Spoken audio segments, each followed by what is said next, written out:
I remember my grandma's favorite story was about how everything cost 2 cents when she was young. But now, everything constantly got more expensive. And it was all because of the government. These uneducated pigs didn't know how to control prices. And when I was privileged enough to hear the story, her complaining would last for hours and hours. And that's exactly what reactive people do. They always focus on the things that they cannot control. It's not possible that a concept like inflation would exist, and if it did, it's impossible that they wouldn't know about it. On the other hand, proactive people realize, look, even if my complaining were completely objective, it doesn't help me, so I'm going to focus on what I can control. If a proactive person owns a business where he sells a product, instead of focusing on how people these days don't appreciate good products anymore and how the government has horrible regulations, he focuses on how can I improve my product so my customers can't live without it. Do you realize how much responsibility, how much dedication, how much hard work comes along with asking that question? And what do you think our effort minimizing brain is going to pick as default? And that is exactly why most people focus on the things that they cannot control rather than focusing on the things that they can. Habit number 1 is be proactive. Now, imagine you're at a funeral, but this one's different from all the funerals you've ever been to. You're standing over the casket and you see yourself. What do you have to say about yourself? This is one of the most powerful questions you could ask. Are you doing the things in your life which are aligned with what you want to be able to say? Do you want to say that you are a good spouse? If that's the case, how does coming home and instantly being negative towards your spouse affect that? Do you want to be remembered as a person who added value to society? If that's the case, are you doing the things that will allow you to say that, or are you scared of failure and choose comfortable mediocrity instead? Almost every one of us will have to readjust how we live when we ask this question. Habit number 2 is begin with the end in mind. Now, if I were to ask you, what are the most important things to you?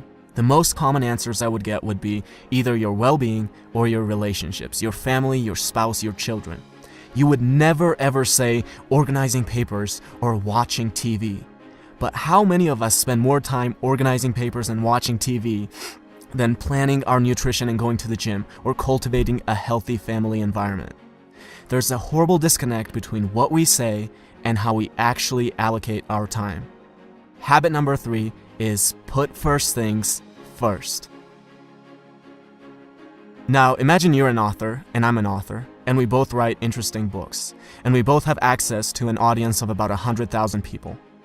I read your book and I love it, so I decide to share it with my audience, and as a result, you now have thousands of people buying your book and reading your ideas. You see this and think, who is this guy? Let me take a look at his book. You start reading my book and think I have ideas that are valuable, so you decide to share it with your audience. And as a result, I now have thousands of people buying my book and reading my ideas. Notice how different this is from my creating a little creepy Amazon account, finding your book and leaving a bad review, hoping that this will deter a few people from buying your book, which will in turn somehow get them to buy my book.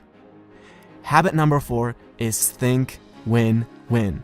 Stop thinking of everything as a zero-sum game. For you to win, another person does not have to lose. Something I want my viewers to do is to subscribe to my channel. But you will never hear me say, well, I worked really hard, guys. I dedicated so many hours to this. Please subscribe. Look, who cares if I worked hard? Who cares if I've spent days creating this video? The real questions are, does it offer value to you? And why should you dedicate your time to subscribing when you could be doing anything else that you want? Habit number 5 is something that I try to use every single day with every interaction that I have and with every comment that I reply to, and it is this: seek first to understand, then to be understood. Now, imagine there are 2 people and a tree with 5 apples on it. They're both too short to reach the apples, but if one of them sits on the other's shoulders, he can reach all 5 of the apples. This is called synergy. The whole is greater than the sum of its parts. Now, I'll be the first one to admit that you can't achieve this with everyone, but you should always be looking for opportunities to create synergy. With every synergistic opportunity you create, you can gather many more apples than you otherwise would by yourself. Habit number 6 is synergize. A man has been trying to cut down a tree for hours, and after a while his neighbor can't take it anymore, goes over and says, "You know, if you sharpen the saw, you'll be able to cut it down faster."